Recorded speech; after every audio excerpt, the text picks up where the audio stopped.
seguridad. Fernando Coca, buenas tardes. Julio, muy buenas tardes a ti y al auditorio de 97.7.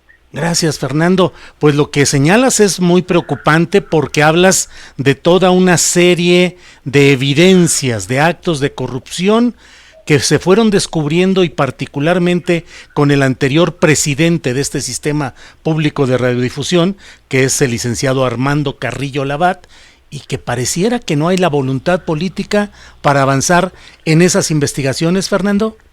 No hay ni voluntad política del presidente del sistema, Genaro Villamil, ni tampoco una posición ética para dar a conocer qué se está investigando, según él, por la función pública. Yo te quiero decir algo. Sí. Desde que llegamos al sistema, le pedí a Genaro Villamil que se tomaran las primeras acciones en contra del grupo de Los Pinos, como le conocen en el sistema público de radiodifusión del Estado mexicano, a este grupúsculo de personas que llegaban con con Armando Carrillo Labat. Uh-huh. ¿Qué encontramos nosotros entre estos actos de corrupción? En Hermosillo, una de las torres de transmisión del sistema se colapsó en agosto de 2017. Se hizo un pago a un tercero usando un seguro del SPR, que creo la ley permite que se haga. Sin embargo, no conocemos el nombre a ciencia cierta de quién es el beneficiario de esta cesión de derechos del seguro para levantar nuevamente la torre. Uh-huh. La torre en Hermosillo está tirada, no se transmite desde ahí. Se pagaron 15 millones de pesos de un seguro y no tenemos una torre que sirva para hacer la transmisión de la señal de las estaciones de radio y televisión que tiene el sistema. Uh-huh. Ese es el primero. El segundo, encontramos que hay producciones que se pagaron, Uh-huh. se les liberó una fianza que cada productor firma cuando se le contrata por el sistema, pero el material no se encuentra, y son materiales que vienen de 2016, 2017. Uh-huh. Tenemos conocimiento que la persona que es el productor que recibió este tipo de pagos también es el beneficiario de esa cesión de derechos del seguro de la torre de Hermosillo. Hay una torre más que, si no mal recuerdo, está en el sur-sureste de la República, Uh-huh. que está a punto de colapsarse y no se ha hecho absolutamente nada porque no pudieron colocar con ese proveedor la cesión de derechos del seguro. Uh-huh. Adicional a esto, Julio, Sí. encontramos que hay producciones que se pagaron a sobreprecios. Uh-huh. Yo no he recibido a productores, para contratar nuevas producciones, como se dice en una columna Uh-huh. de Ernesto Villanueva, que por cierto ayer estrenó programa junto con un grupo de periodistas en Capital 21, Canal 14, una coproducción que si nos hubiésemos apegado a la ley, la oficina que yo ocupaba Uh-huh. debía haber tenido conocimiento de ello. Uh-huh. Genaro Villamil está actuando en la misma dinámica de Armando Carrillo Labat. Tanto Es sí. decir, se Armando va por Carrillo la Labat. libre. Armando Carrillo Labat se le ha acusado insistentemente, las versiones en el canal 14 que yo he escuchado y seguramente tú también, de recibir millones de pesos para corrupción, para actos específicos de corrupción. ¿Genaro Villamil está igual, dices? Está igual, operando igual que él. Es decir, la presidencia del SPR Uh-huh. es el mando único, violando todos los procedimientos Uh-huh. para operar el sistema. Esa coproducción debió haber pasado por el escritorio de la coordinación de producción. Uh-huh. Diría Ernesto Villanueva, que me ha abrogado, y si quiero ser muy puntual en esto, un cargo que no existe y que no tengo. El de Bueno, director.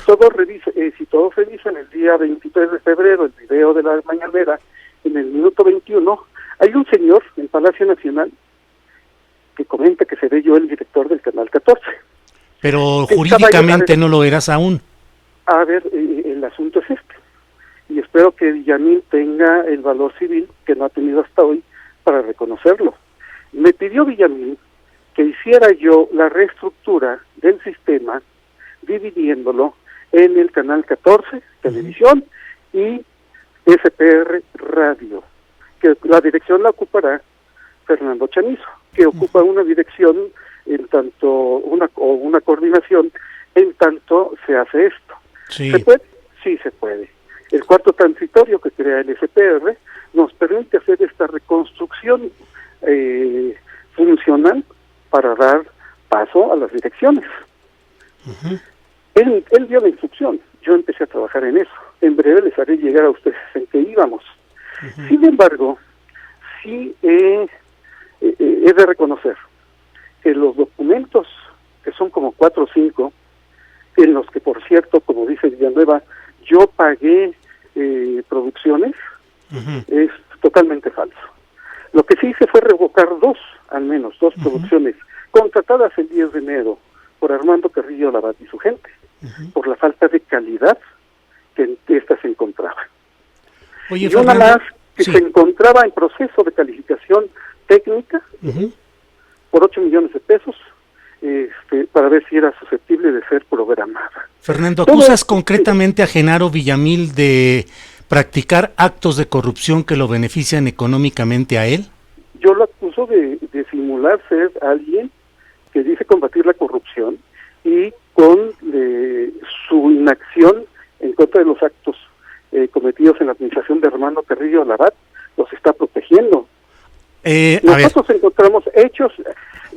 Fernando, tú eres parte de un equipo, de un gobierno que hasta hoy está en un proceso de indagación y de presentación de presuntos actos de corrupción. ¿Por qué consideras que en este momento tendría que estar cerrado el expediente para darlo a conocer públicamente y por qué no esperar a que caminen los procedimientos internos?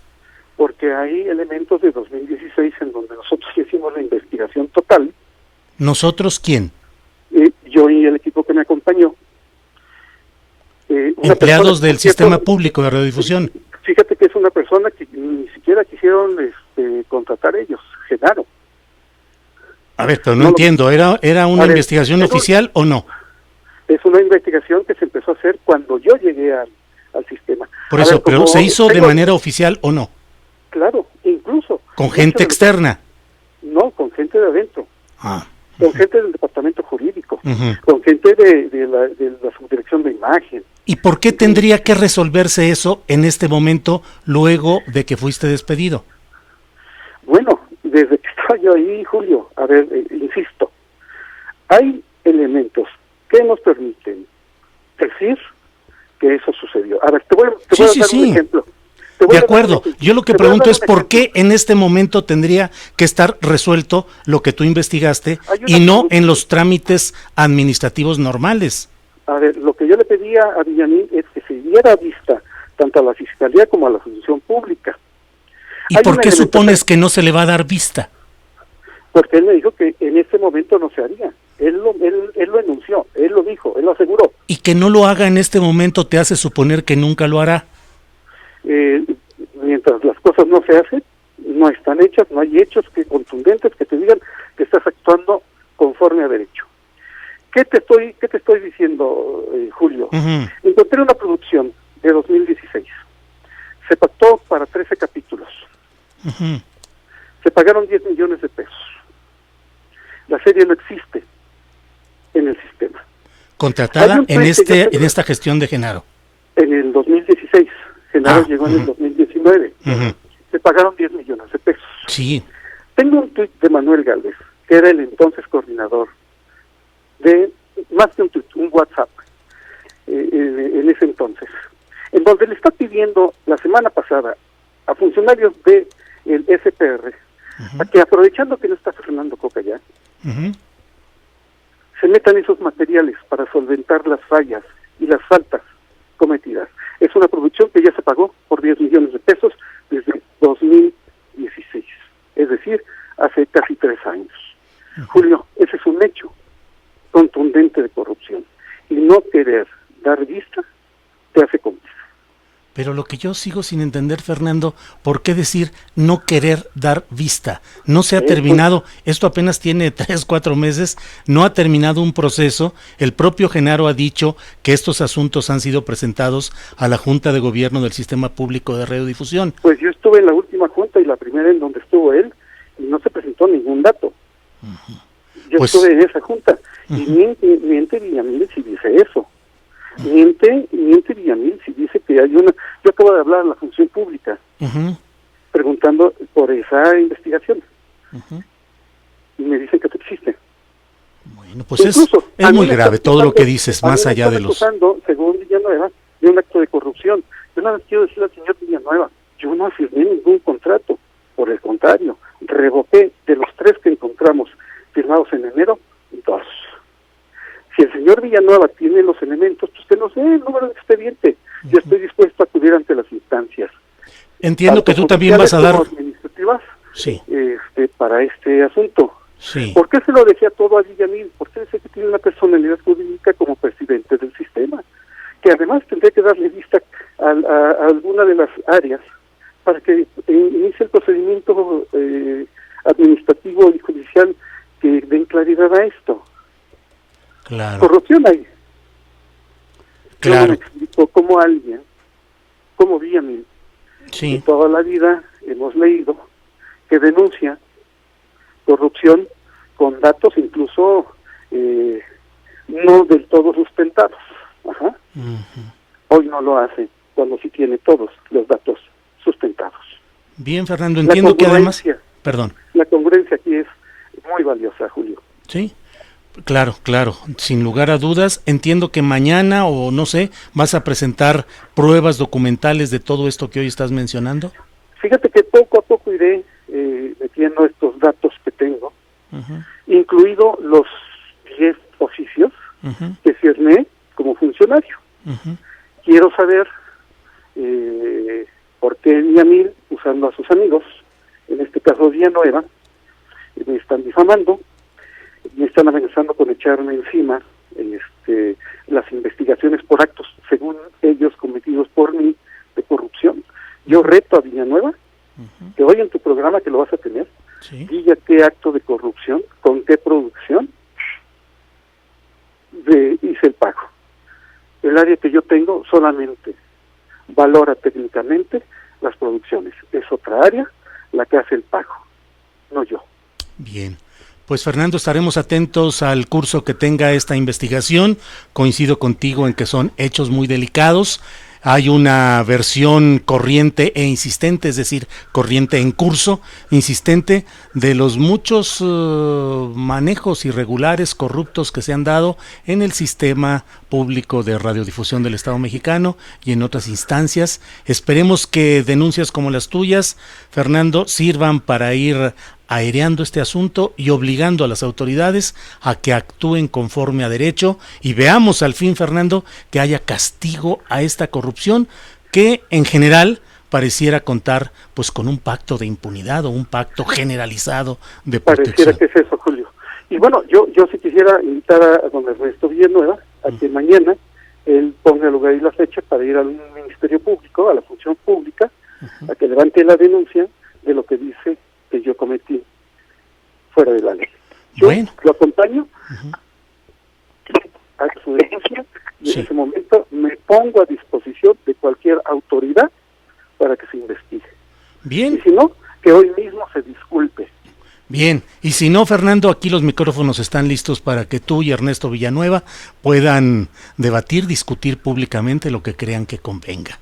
Gracias, Fernando. Julio. Hasta luego. Un abrazo. Igualmente, hasta luego. Bien, está con nosotros, está al aire Sergio Aguayo, periodista, comentarista, escritor de libros, una voz importante para entender lo que sucede en este México nuestro. Sergio, buenas tardes. Julio, buenas tardes, ¿cómo estás? Gracias, Sergio. Fíjate que te hemos buscado para pedirte que nos ayudes a tratar de ir un poquito más allá de los incidentes de este tema de Fernando Coca, que relata circunstancias muy preocupantes de aparente protección a la corrupción en el sistema público de radiodifusión del Estado mexicano. Y bueno, el hecho de que funcionarios de lo que se ha llamado la Cuarta Transformación pudieran estar como sujetos a no moverse, a no actuar, a no denunciar. Hay la idea de que existe una especie de pacto de impunidad para no afectar a los funcionarios del pasado reciente tan lleno de corrupción. ¿Esto crees, Sergio, que existe un pacto de impunidad y que eso está frenando al obradorismo en la búsqueda de justicia en todos estos casos? Ay, qué pregunta. Bueno, mira, primero, Sergio, duras. Pues un gran contestador como eres tú, por eso recurrí a ti. Mira, un caso a la vez. El caso de Coca y de Genaro Villamil, que son las dos versiones encontradas, yo no me atrevo todavía a opinar porque no conozco bien la respuesta que va a dar, al parecer, Genaro. Yo respeto mucho a Genaro. A Coca no lo conozco, pero vamos, también de entrada no tengo nada crítico que decir de él. Entonces, sobre ese caso, preferiría esperar a conocer la versión de Genaro, me parece lo correcto, antes de opinar sobre ese tema en particular. Dicho esto, sobre la pregunta general, pues sí pareciera haber indicios de que hasta ahora no hay un ánimo de perseguir legalmente, vamos, de investigar primero y en su caso de proceder judicialmente contra los altos niveles de corrupción del pasado reciente. El caso de Peña Nieto es muy sintomático, pese a que hay indicios que él toleró, no puedo decir si auspició o se benefició, pero al menos toleró y aceptó una serie de actos en donde es evidente la corrupción. Sí pareciera en este caso personal de Peña Nieto no haber una voluntad del López Obrador de la Cuarta Transformación para investigar y en su caso proceder. Y pues a partir de ahí, ¿qué tanto puede decirse lo mismo de los funcionarios? Varía. Mira, Santiago Nieto, quien tiene un prestigio de gente combativa y honesta, pues al parecer sí está procediendo al menos contra algunos sectores, pero todavía no sabemos, es difícil decir hasta dónde van a llegar, a qué nivel van a llegar. Yo soy de la opinión que si no se deciden ir a fondo en el sentido de fundamentar casos de corrupción y luego combatirla legalmente, estarán cometiendo un error gravísimo, tan grave como el que cometió Vicente Fox en su momento. Uh-huh. Sí. Esa sería así mi primera reacción a una pregunta bien compleja. Uh-huh. ¿Ves tú condiciones, Sergio Aguayo, para que pudiera realmente enjuiciarse a los expresidentes de la República?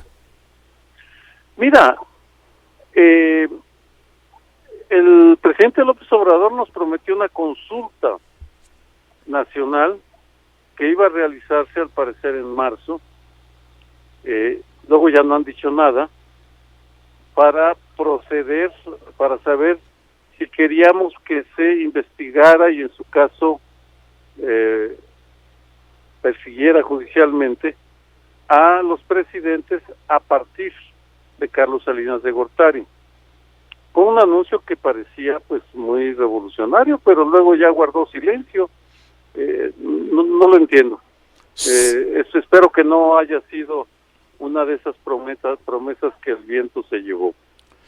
Sergio, a veces pienso que en una circunstancia como la que estamos viviendo, debería pensarse, es una idea, una propuesta, en un pacto de Estado contra la corrupción, un pacto que vaya más allá del interés del gobierno específico, en este momento el López Obradorista, y que incluyera a las diferentes entidades que conforman el Estado mexicano, porque pareciera que si todo depende solamente de los cálculos políticos, de las circunstancias y de los tiempos de quien gobierna, pues pareciera que no necesariamente se va a avanzar en el sentido que quiere la sociedad.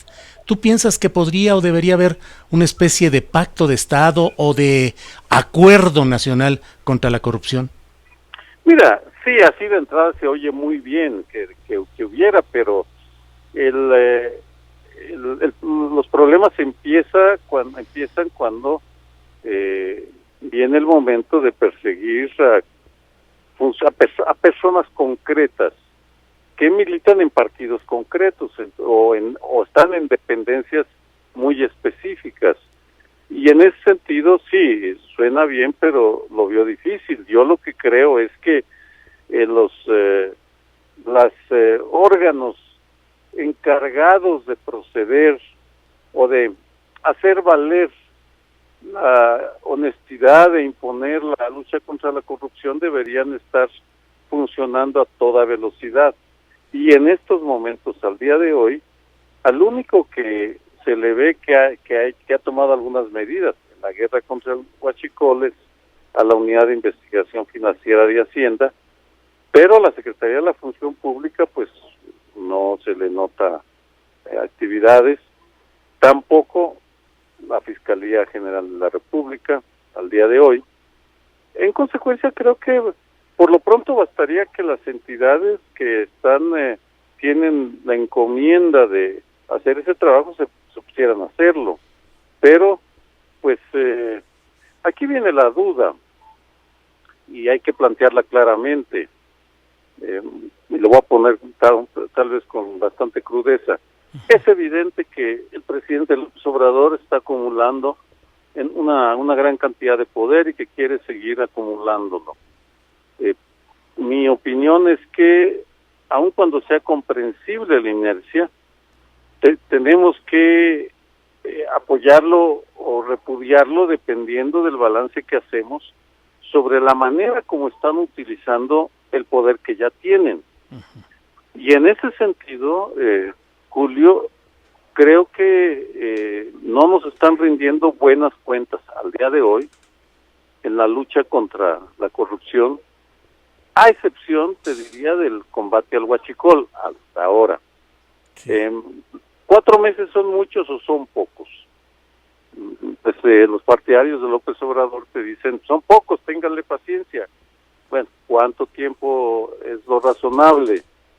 Yo creo que ya hubieran podido informarnos cuándo va a ser por lo pronto la consulta para decidir si se va a investigar y perseguir a los expresidentes. Pero pues sobre eso no dice nada. Bueno, pues Sergio, estaremos atentos al curso de todo esto. Hoy me parece que con estas denuncias que hace Fernando Coca y lo que se vaya a derivar de ahí, pues estaremos atentos a ver si de veras existe una especie de pacto de impunidad, de protección al pasado, de no tocar a ningún miembro relevante, aunque bueno, pues la presidencia del Sistema Público de Radiodifusión no es de los primeros niveles, pero bueno, pareciera que si ni hasta ahí llega la mano justiciera, pues estaríamos mal. Sergio pues, Aguayo, perdón. No, me parece correcto, hay que ir observando y midiendo con una visión independiente, crítica, objetiva, para reconocerles los logros y criticarles las omisiones, por supuesto.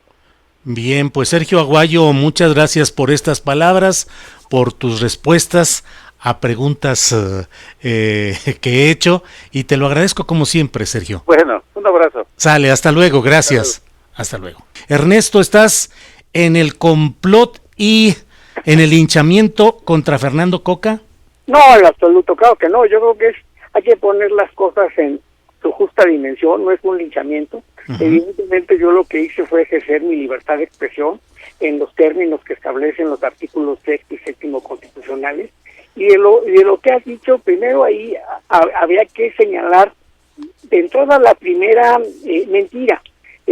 Fernando Coca no pudo haber sido director o director general menos, como le pone en su Twitter, del Canal 14, porque no existe esa nomenclatura, ese cargo, y eso lo puede uno verificar en la página de transparencia, donde viene los nombres y los puestos, y el que existe es el de coordinador de producción. Hay un proceso de reestructura en esa lógica, y a mí me parecía interesante saber precisamente qué había pasado, porque veía pues solo un lado de la historia, y no la otra parte, ¿no? Que es lo que se pensaba, se comentaba. Entonces, yo en el uso de mi derecho al secreto profesional, que no señalo mi fuente, pero señalo los datos a que tuve acceso, pues fue lo que formulé, ¿no? Que tú dices que el órgano de control tiene probables evidencias de probables actos de corrupción en los que habría incurrido el propio señor Coca.